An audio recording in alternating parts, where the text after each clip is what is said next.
Stuart, when you're like researching this equipment to put into either maybe you need something new for something you want to try, or like, you needed to research the equipment for your new bar. Do you go to trade shows? Like I know the bar show just was in Vegas, or do you do like, the restaurant show in Chicago? How do you find out about this gear? Because some of this stuff is, yeah, we all know what the gun is to shoot the Coke, right? But your centrifuge and any of that stuff. How do you find this out?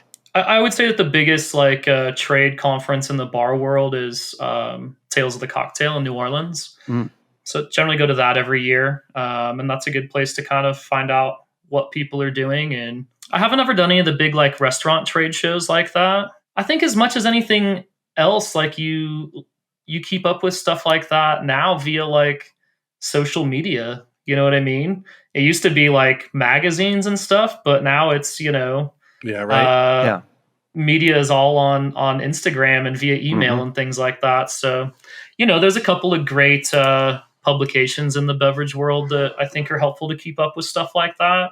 Punch Drink is probably the most popular, and they gather information from all over the world about what people are doing and new equipment and new recipes and techniques and things like that. I'm kind of nerdy about that stuff, so I'll also just like occasionally pull up whatever equipment manufacturer's website and be like, what do they have that's new that I haven't seen? You know what I mean?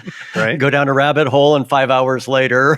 Yeah, I mean, even through this process, like as I've been like trying to source equipment and stuff for the bar, it's like I'll talk to one of the distributors or groups like yourselves, and occasionally people are like, I've never heard of that. I'm like, well, they have it. It exists. Like, yeah, right. Can we find out about it? But yeah, I don't know. It's kind of a constant struggle to keep up with what everyone's doing, and I don't know. I guess that's probably one of the most valuable things about social media, just how much easier it is to see what a bartender in Singapore is doing right now or whatever. Right, that's right.